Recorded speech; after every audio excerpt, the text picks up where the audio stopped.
Hey, everybody, welcome back to the Star of Sense podcast. This is your host, Jonah Lupton. Hope you're having a wonderful day.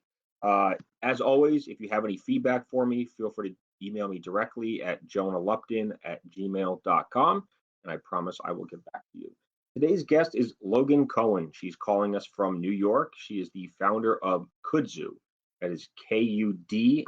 The website is kudzooapp.com. She graduated college back in 2012, spent a couple years working in finance, and then started this company in 2014 with her co-founder, Trevor Wilkins. They're a team of six. They've already closed on $1.6 million in funding, with another round hopefully closing in the near future, somewhere around 1.5 million. They are a mobile app that's geared towards the high school space, and I'll let Logan tell you more about that in a second. I think that's pretty much about it. So let's welcome her to the show. Logan, how are you? I'm doing well. Thanks for having me, Jonah. Absolutely. Thanks for joining us today. So talk to us about your company. What does Kudzoo do? Yeah, Kudzoo is a free mobile application, and we reward students based on their academic achievements. So students download the app, they create a profile, and they get a currency that we call Kudzoo Cash. For their grades, their attendance, grade average improvement, they can then use that Kudzoo Cash for real-time rewards. So it's anything from gift cards to scholarship information to once-in-a-lifetime experiences like celebrity meet and greets. Now, it doesn't cost them anything to sign up, I assume, does it? It does not. We are free for students throughout. No freemium model, none of that. Free for students completely. So their incentive obviously is the better grades they get, the more rewards they can earn. Exactly, as well as other achievements too. We have daily trivia, checking into school for attendance. It's all about just developing good habits and being that well-rounded student and receiving recognition for it. Now, how many high school students are there at any given time in the U.S.? Wow, in public schools alone, in 9th through 12th grade, there were, I believe, the last time I checked, over 50 million. So that's your addressable market, I assume, right? At this point, 50 million? Yeah, what we're That's a big focusing market. on is definitely, and that's not even counting collegiate. So we are ready to hit that market, and especially since we're free for students, we're that student-first technology that they want to use and sign up for. Now, I would think that there's some virality to this, meaning once you get a few students in a school, they're using it, they get some rewards, they tell their friends, you guys start to spread like wildfire across that school. But how are you first getting into schools, or how are you first getting students to be aware of this? Yeah, we had I don't even want to say dual-pronged approach. It was a couple-pronged approach and a lot of trial and error. So I'll just start from the basic level when we were trying to just, when you start a mobile app, it's kind of like start organizing a party and you're planning and then you just hope people show up. So Trevor and I found ourselves at school assemblies, talking to principals, tabling during lunch hours. We'd be so excited if like 20 kids signed up because we didn't really calculate for the fact that students probably don't have their phones in the middle of a school day. We were just kind of like, students, where can we find them? We'll tell them about it. So we weren't seeing a lot of conversions there, but what actually helped us in there, always glass half full thinking here, was that it was an on-demand focus group. We'd strike up conversations with kids. Is this true? No way, is this real? That kind of stuff. When we were telling them about it, we'd walk them through the user interface. We wound up teaching entrepreneurship once a week in West Philly to 14 to 16-year-olds, where they would look at the product and our clickable prototype, and it was anything from, this sounds like a school is cool copy. I'm like, well, what would a better copy be on the app? So they changed things like welcome to Kudzoo to hey, what's up, hello. And like I was quickly humbled that my old millennial self didn't know what was cool anymore. So building the product and the brand was a really strong foundation for us because we had our target demographic really involved versus like hoping that they used it. Then eventually as we scaled, we partnered up with some schools. Then of course, effective, and I emphasize effective, influencer marketing. This was about 2 years ago before it was too saturated. We didn't necessarily go to celebrities. However, there are accounts where most students follow, like prom proposals or things like that, who have a pretty massive following, and the conversions were great. Now, how do you guys make money? And how do you, certainly I understand the incentive for the students, but I mean, obviously this is a for-profit business, right? We are, yes. So as discussed before, we are free for students. Kudzoo makes money through our brand sponsorship.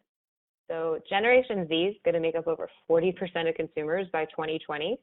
And it's still mind-boggling to me that even the major brands with the crazy marketing budget still do not know how to effectively reach Generation Z. I mean, I don't want to throw anyone under the bus, but we've all seen like the fails, whether it's the commercials that are a little tone deaf and things of that nature. Oh, This sure. generation has been marketed to out of the womb, so they can sniff out the BS.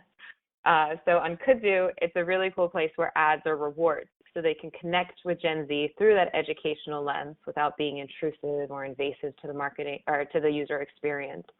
And then on the other side of that, we have a SaaS model for our school districts that want to customize rewardable actions.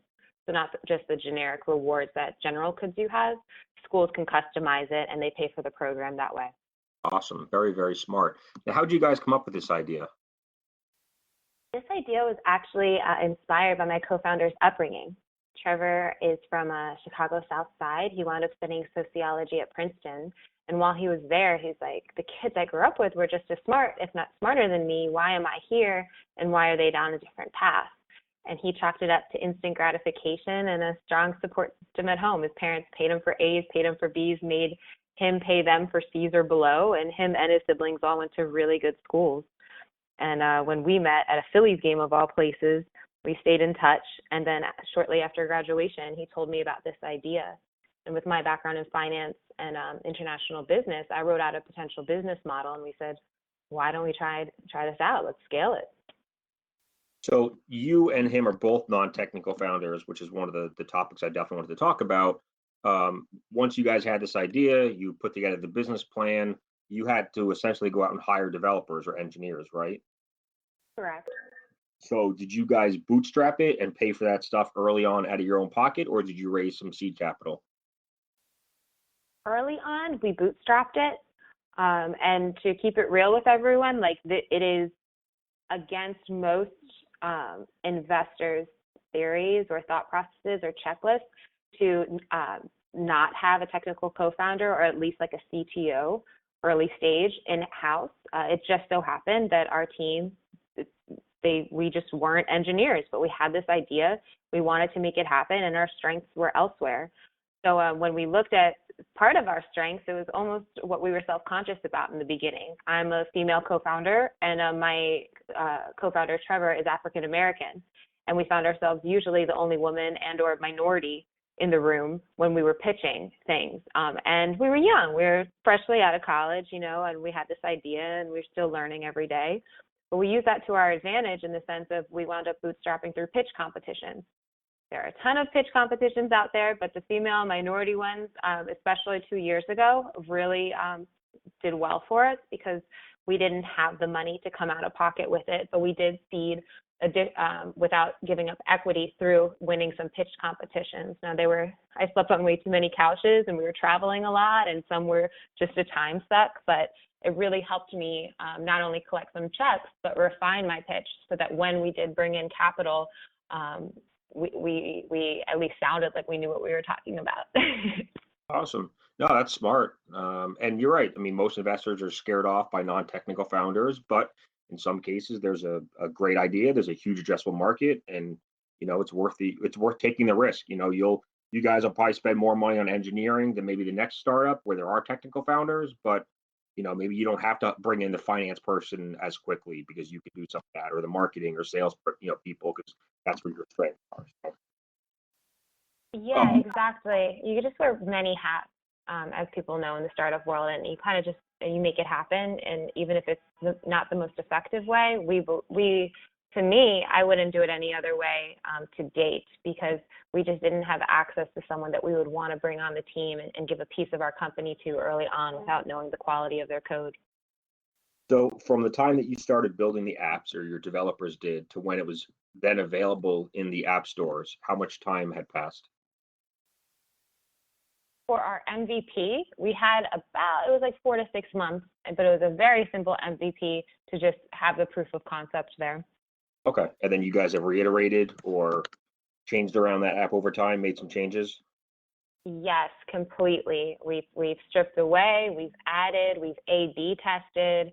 And I am not even kidding, probably 80% of that was from letting the market speak. A lot of entrepreneurs let the market speak when they're fundraising, but we tend to play God with functionality. It's like, no, you do not know what's best.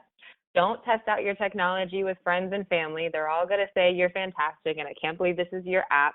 We went, like I said, straight to the 14 to 16-year-olds, and I got oh, Miss Logan, this green, it's not trustworthy. To this day, I don't know what that means, but like we changed up the shade of green, like it was really beneficial all around. Yes, teenagers will be more brutally honest than your family will, for sure. Yes. Now, in terms of being a non-technical founder, what are some of the advantages or disadvantages that you found over the last few years? I would say the advantages is almost to the cliche saying of ignorance is bliss, that I'm not limited in my brainstorming because I'm like, oh, we should do this, and then we could do that. And then, we can add this like chat functionality, and like Kudzoo doesn't have a chat, by the way. And then when I speak to my dev team, they're like, Logan, you wanted this out by the school year, right? And I'm like, yeah. And they kind of like bring us back to reality. But with the advantage, we're able to really effectively roadmap and then test it out with the kids while we have a really great core development team working incrementally in like the agile style of development. So we can get a product out relatively quickly, test it with our target demo, and then either launch or go back to the drawing board. Gotcha. Okay. As a non-technical founder, and I just lost my train of thought for a second. I had a good question lined up for you. Um, what was it? Oh crap, I can't remember. That's all right. I'm sure it'll come back to me. What are some of the disadvantages then of being a non-technical co-founder? Being a non-technical co-founder, it's almost like if you ever renovated your house and then like they just didn't stick to schedule with the construction company and you don't understand why, but at least you can see it every day. Right. Like if the wall's not built, you're like, that's not going to be done by next week. Or you could see the blueprint.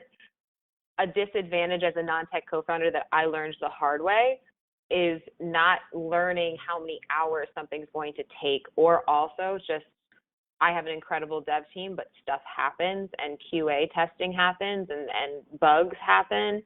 So we didn't allocate the extra cushion wiggle room at the end, and we had hard deadlines and some of them that we missed. So I think it was a disadvantage for me because there's no visual there. I can't see that the wall's not there. I have a Slack conversation and a clickable prototype saying, what's wrong with this? Why is this not responsive? So you can't literally like look under the hood and see what's going on. So if I could go back, I would learn at least the basics of how to code so that I could speak the language there. But I'm really proud of my dev team and what they've done so far. How did you find your dev team? I mean, I think that's one of the big concerns for investors. If they give early capital to a non-technical founder, that they hire the wrong developers, the product doesn't get built right, and they end up wasting a lot of money. So how did you guys make sure that you didn't make a mistake there? We made sure we didn't make a mistake by starting with making a mistake. So we do not work with our original development team, and I'll just leave it as like, if it sounds too good to be true, it is. And that was a lesson that we learned the hard way. We thought we were running lean. We thought that the technology was going to be great. Then they built something with a shoddy code that the app crashed with 200 people or more on it. We were low-key psyched that more than 200 people used our MVP at once, but also like mortified that our app was really shoddy code. Luckily, we didn't spend too much money on that original one, but then we went really hard into our networks, and we had a great group of a small group of initial investors, but also 2 members of our advisory board. We asked around who they recommended, and we wound up working with our development team now through them, and they've actually built they're based in Philadelphia. They built the Wharton UPenn app as well as Philadelphia Eagles app, TEDx Philly. So we could see their portfolio, and it really gave us comfort. Awesome, cool. In terms of like how many students you guys have using it right now, or I guess you know what, here's a better question. What type of data have you been able to generate that shows students using this app perform better than students that don't use the app? Do you guys have anything like that yet that you can give back to the schools? We are working on that as we speak. I can come out with like a flashy slogan. However, we decided to wait another school year so that we have sample data in a better sample amount of time, if that makes sense. Right Okay. now, Kudzoo's proven that it's moving the needle with attendance.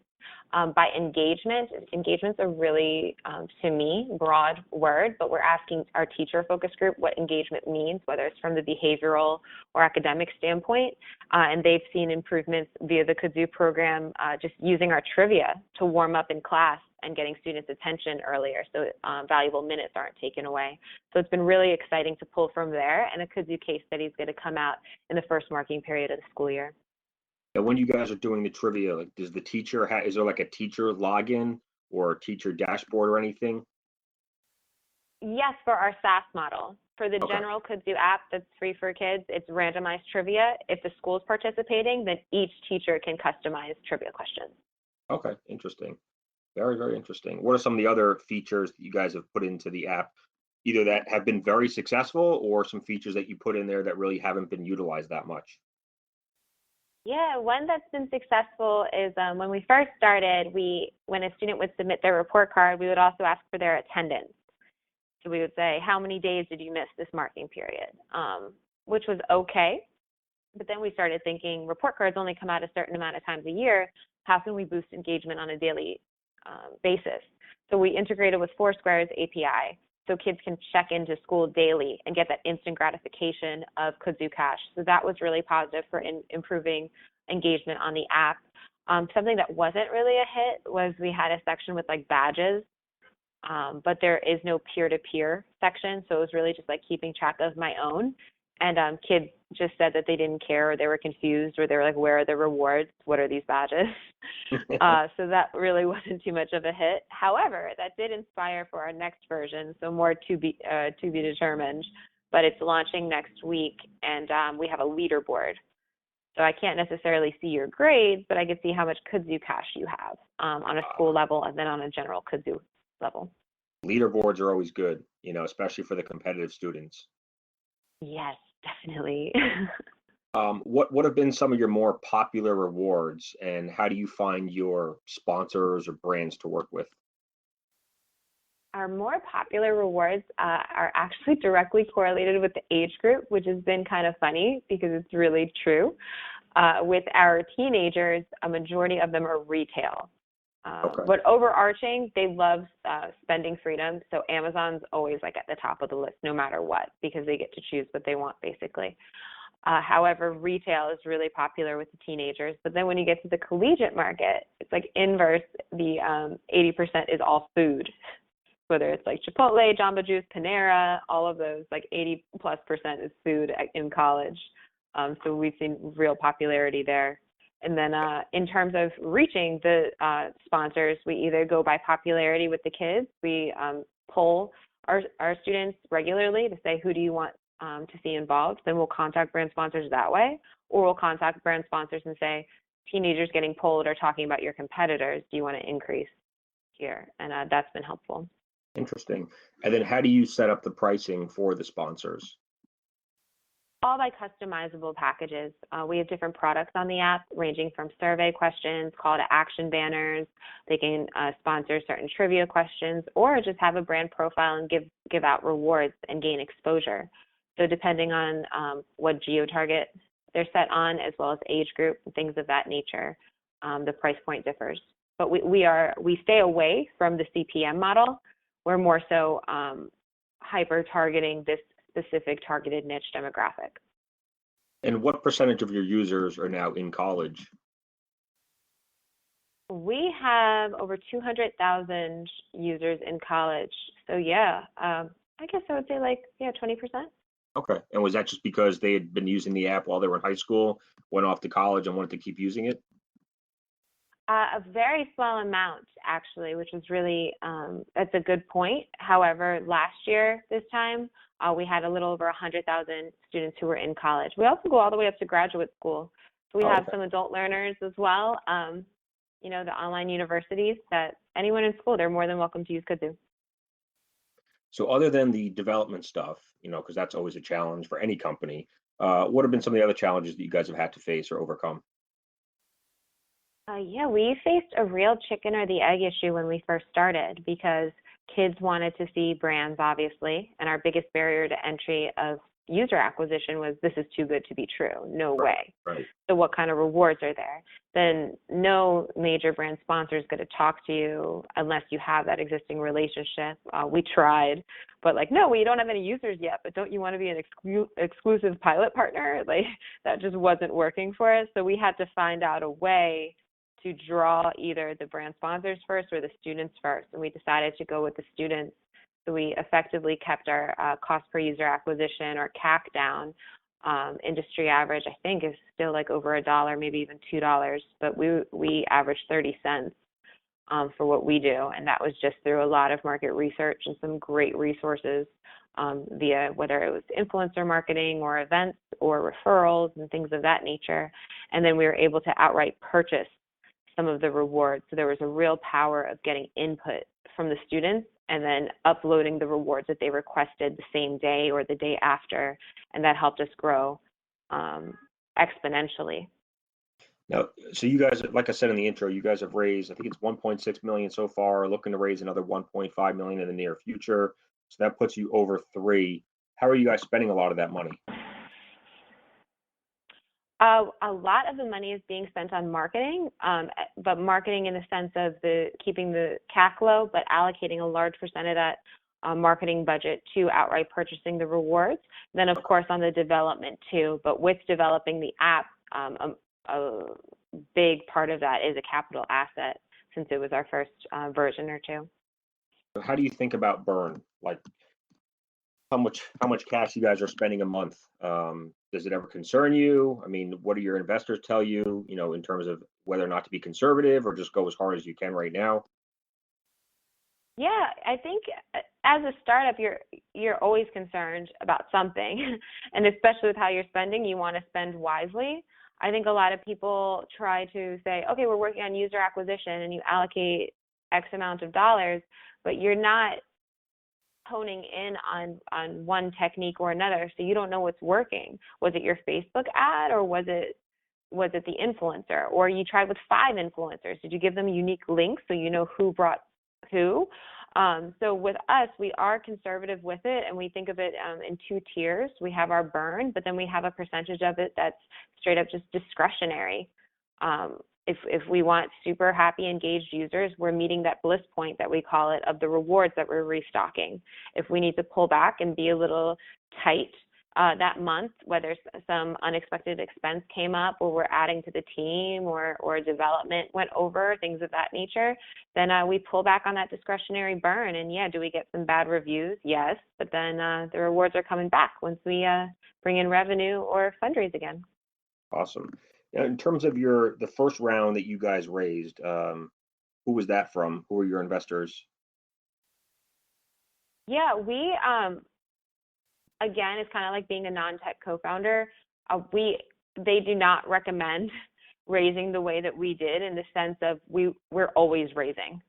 I know that they say raise one round and then maybe another round in friends and family, and then like make sure you have enough for 12 to 18 months. Like, yeah, that all sounds great, and like in an ideal world, that's great too. What are you supposed to do? You wake up at 5 a.m. and make sure you work out before and this and that. Like I try to do that, but some days you just Doesn't don't. always happen. Yeah. So I just like to be as transparent as possible. Like ever since I started this company, I feel like I've been fundraising. Does it take me away from my product? Yes.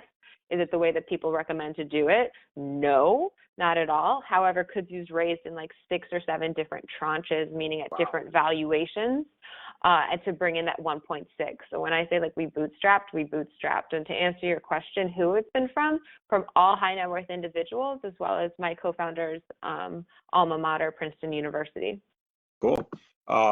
When you talk to these investors, is your pitch like, are you okay? I'm just trying to think how to word this. I mean, I went through high school 15 years ago, and I wish there had been something like this, because I think it would have definitely motivated me even more to get better grades. So I totally understand the value there. Are you playing, like when you talk to the investors, are you playing that part up, or do they have, kids that are high school age so they can relate that way? Awesome. I'm so glad you said that. I think that I go above and beyond because I'm so there's you need to balance it. One is I'm so grateful when a potential investor wants to meet. So I respect their time and I do my research beforehand and I find out if they're an angel, what their portfolio is, and if there are synergies or anything like that. And then on the other side, as an entrepreneur, you have to have like this dose of like delusional confidence of just like, if you're not in, you're gonna miss out. So like when you mix both of those together, it's like this humble confidence there. So when I pitch, it's definitely catered to them.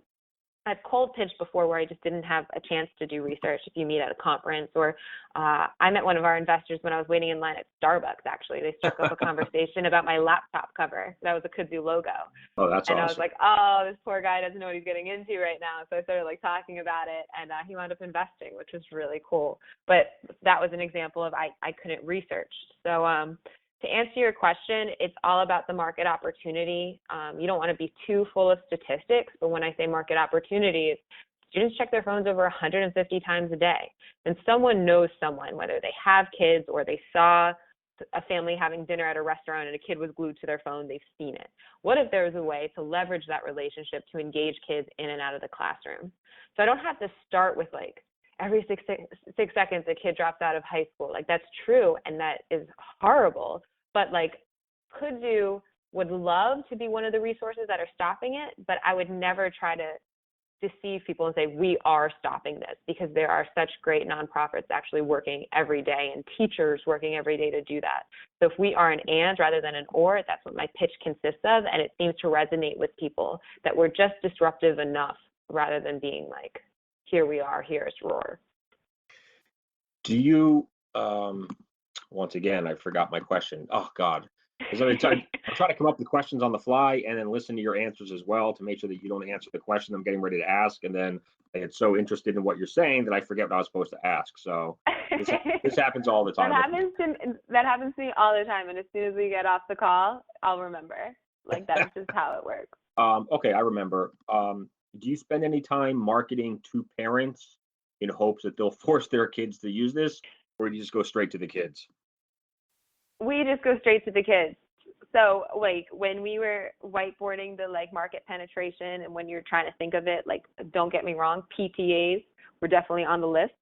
But then when we let the market speak a little bit, Kudzoo is considered an ed tech or education technology app because of our end user. But if you look at our business model, I don't want to say ad tech, but it's definitely a SaaS product because we don't drive revenue directly from the students. But what we learned was if teachers and or parents are telling kids to download an app, I hate to say it, but like it already lost its cool factor. Yeah, you're right. That's a good point. Yep. So we were able to grow from peer to peer. And then now that we have somewhat of a presence in the national market, we're reverse engineering from the schools and providing the school solution. So it's like, oh, I have that app. And it's like, no, this is the school version. Okay, cool. So I can earn both ways now. Okay, right. Yeah, you're right. Anytime your parents tell you to do something, you're probably going to do the opposite. So if your parents are telling you to use Kudzoo, you're probably not going to want to use it for that reason. But if your best friend tells you to use it, you'll get on it right away. Exactly. And I just think it's important to note, though, like for what it's worth, obviously parents are incredible. And my dad is actually our CFO. So we work really closely together. So no knock at parents. My dad is definitely cool, but I don't know if as teenage Logan, I'd go with his recommendation for an app. So this is a question I don't think I've actually asked in 200 plus episodes, but I'll give it to you. What does your board look like? And I asked that for a couple of reasons. One, like I said, I've never asked it before. And two, because you're a female entrepreneur, because your co-founder is a minority entrepreneur, I'm just curious to know if you guys take that into account when you build your board. Certainly. First and foremost, we want to, Trevor and I pride ourselves on hiring and or working with smarter people. So we look to bring in people who have the experience because that's just what we're lacking since we started this at a relatively young age. Then we also look at leaders of different industries. So when it comes to our board, we actually just recently did a shakeup of our board of directors. So right now it's just me and Trevor because we had like I said, a little bit of a shakeup, but we're looking at candidates now. But our advisory board is really comprised of incredible individuals from all different industries, whether it's in education, someone who's been selling to school districts for decades, so they know what the budgetary cycle's like and things of that nature. We have the lead at one of the leading, I don't know if I could say the company's name, but mobile apps that focuses on this demographic. So that was a really cool pickup as well. Someone who worked at iHeartMedia for a couple of decades and head of marketing, so they had the brand relationship. So it's just been a really cool mixture of individuals who have helped us scale through their experience. And how do you compensate your board members? I mean, if they're investors, obviously that's typically their compensation. If they're non-investors, you give them like 0.25%. We have an options pool for employees as well as board members. It's vested options based on quarters, and that's how we compensate them right now. Once the company reaches X amount in revenue, and we have to have board meetings quarterly and or annually, then they'll get compensated for those. But at this time, it's just via phone and options. Okay, perfect. I appreciate that answer. I don't think I've asked that one yet either. So I don't know why these new questions are popping into my head, but I mean, I know you try to be very transparent, so I'm not afraid to throw some questions at you. Yeah. I feel like you'll answer them.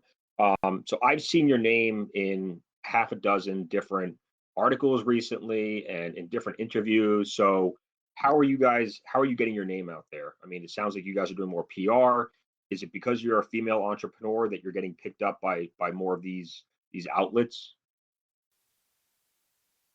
I think that there is definitely something to be said with a startup that merges purpose and profit. So we're unapologetically for profit. However, we're saying we're moving the needle and look at our traction, and this is what it means to students. So there's definitely something there that, no offense to like commodities, but it's a little sexier than just saying like, wow, look at the gold market right now. So just being in a startup as a female and minority entrepreneur, I'm proud to be a female, and then and Trevor's proud of his background as well. That we no doubt take meetings if there's a central focus on being a female or minority entrepreneur, but when it gets to the bare bones of it, we're still talking about CAC and we're still talking about boards and all that stuff. So the press has been fantastic, but it's also led to like a welcomed pressure because we never quite feel like we're achieving as much as we should be, and that's healthy to a point.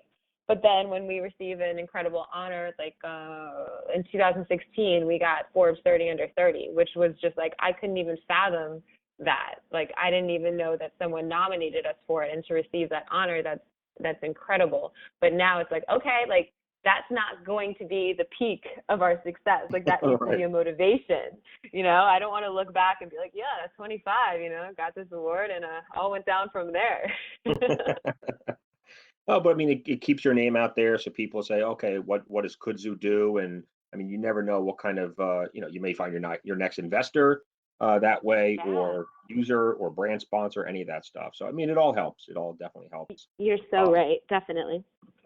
In terms of where you guys are going, right? So I'm sure this is a conversation you have with your investors. Is what is the future of Kudzoo going to look like? Is there going to be an exit or an acquisition or an IPO or any of that stuff? And I know it's hard when you're an early stage startup, you're focused on the next 3 months, maybe not the next 3 or 4 years, but in your opinion, what does the future look like? Yeah, with the future of exit strategy or what we see for the product? Both, if you want. Sure. With the product, we're really looking forward, as I mentioned, the SaaS program. So we are a mobile app because kids are checking their phones over 150 times a day, like we said. But we aren't an app that's obsessed with the metrics, like the stickiness of it. Like if I see one more kid glued to their phone at a family dinner, like I'm going to lose it. And I'm not building a product for that.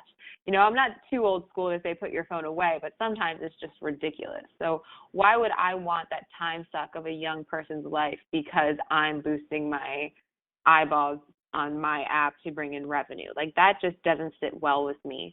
So with our system as a service, we're really excited about that because kids are in school And if we could build that achievement culture that Kudzoo has in school and let the school define what achievement is, whether it's homework submission, whether it's kindness, whether it's behavior, things of that nature, we're really psyched about scaling to the over 130,000 K through 12 public schools in America and bringing it to the communities. In terms of exit strategy, we of course aren't opposed to an IPO. We are still a young company, so this is all hypothetical and forward thinking, but we do truly believe that we are an acquisition target, especially with Generation Z being so engaged with Kudzoo and the brand foundation that they helped build, and we remain transparent with them. So I don't want to throw names out there, but like if you think of publishing companies that have been way too B2B and they haven't reached the end user of the students and they can't reach them effectively, we're a great option there. Then you could think of the sexier like social media companies. 1 in 4 Gen Zers left one of the juggernauts last year alone. So how can they retarget and reach Gen Z in an effective way? 2 last questions. One question here is, how do you think about culture, and then how do you hire, based on that culture? So that's one.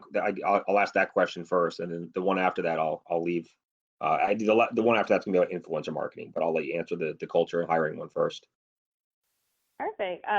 Culture is everything. I don't know. I don't want to keep you too much on the phone. Trevor would laugh that I got this question because I am obsessed with company culture. I've studied anyone from Ray Dalio with Bridgewater and his extreme yet incredible company culture techniques to Laszlo Bock, the head of human at Google, who wrote Work Rules.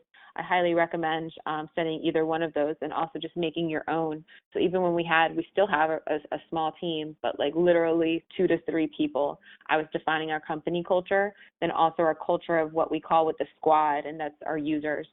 So something that we emphasize is like, yes, of course, we have like that hockey stick chart of how many students and or like the same thing as users that we have on Kudzoo in our pitch deck, but like we're so much more than that. Like we have to remember those are students, like living, breathing individuals with individual goals, individual aspirations. Like we have to remember why we're doing this. So Kudzoo provides that opportunity, and this is why our team is working so hard every day. And then the metrics and the revenues and generation comes from there. So when I hire, similar to like when I bring on an investor, you're looking for the right fit who understands what you're trying to do, but then also in a productive way combat what you're trying to do, because you're saying, okay, we have to align with the mission, but why are you reaching the students in this way? Why aren't you doing that? So there's a nice balance between not finding the yes people, but having the overall commonality within the mission. Awesome. And then the last question I wanted to talk to you about, or the last topic, is influencer marketing. Certainly, it's one of the hottest, marketing terms out there. Some companies are doing it, some companies are not. Some are doing it really well, some suck at it. What has been your influencer marketing strategy, and how are you finding these influencers, and how are you tracking the success of their campaigns, and all that good stuff? If you're even using it, but I assume you are because you mentioned it in one of your earlier answers. Yeah, I would keep this one more broad, only because like Kudzoo is such a unique target demo, and that's where I'll emphasize, like, don't just say you're using influencer marketing and then like throwing money to the wind, because not all influencers work effectively. I mean, we could all see what was at the Fry Festival. That was, I don't want to say it was kind of funny, but it was kind of funny, but it was also like this huge pain point in the market of just like influencer marketing is not this cure-all for everything. So please, like, begin with the end in mind. Who are you trying to reach? Okay, cool. So if you know that you're trying to reach 14 to 16-year-olds who have smartphones, then have a focus group or reach out to them directly.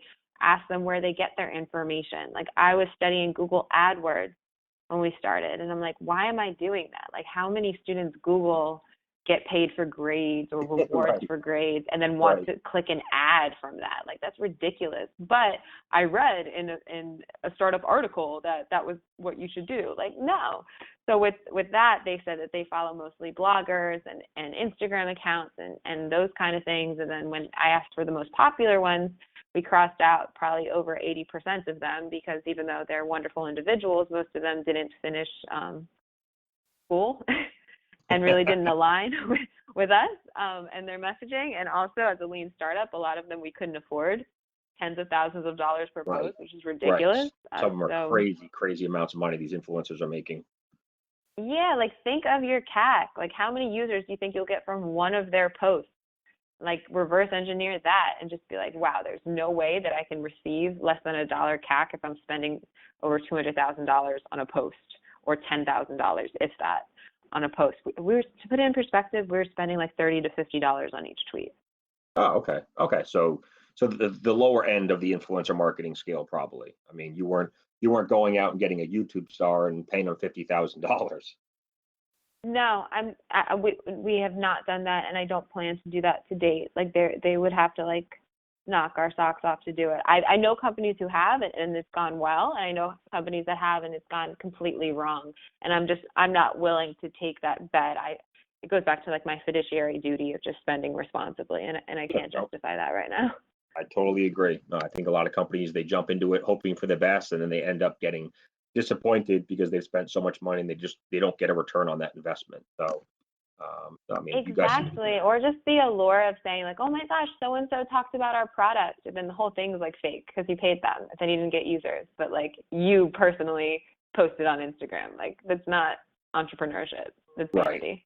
That's the other part of it is some influencer marketing has just become so disingenuous, where it's like, that person that just posted a picture of that bright smile, teeth whitening kit or the fit teeth stuff is like, come on, like, you're getting paid for that. Just admit it. So I think Yeah, exactly. at some point the FCC is going to have to crack down on some of this stuff, and make sure it's genuine and real. Anything we skipped over that you wanted to talk about that I forgot to ask? You know what? No, this has been great, Jenna. You've asked a lot, and I really enjoyed this. Oh, you're very welcome. So New York City is one of the up and coming. I mean, I shouldn't say up and coming startup hubs because it's up there. I think Silicon Watch Valley, it. Watch it. Boston, New York. I know I'm a Boston guy, so I got to take some Oh, shots. that's why. Okay.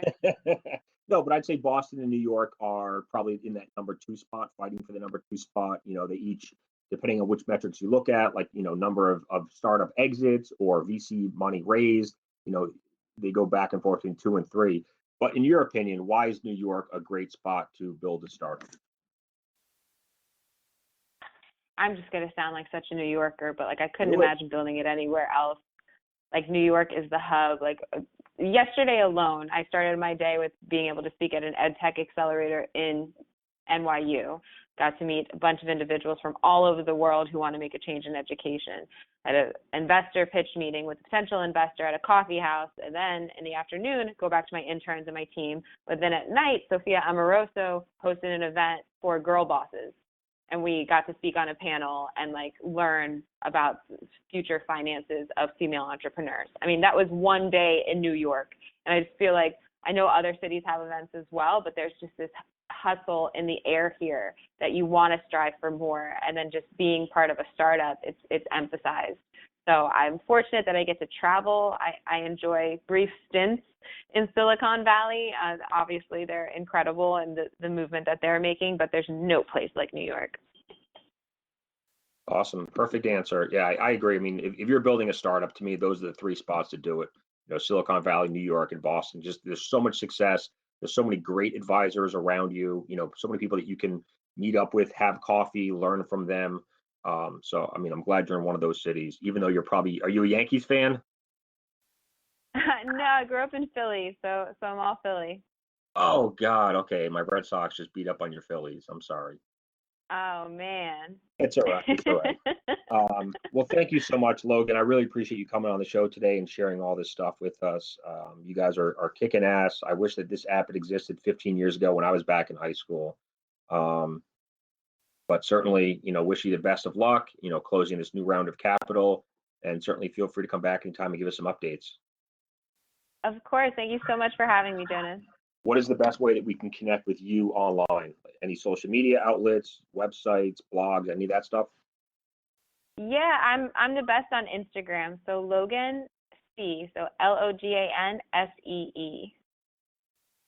Okay, I'll put that in the show notes, and I'm going to follow you right now. Then, cool, awesome. Well, Logan, thank you so much.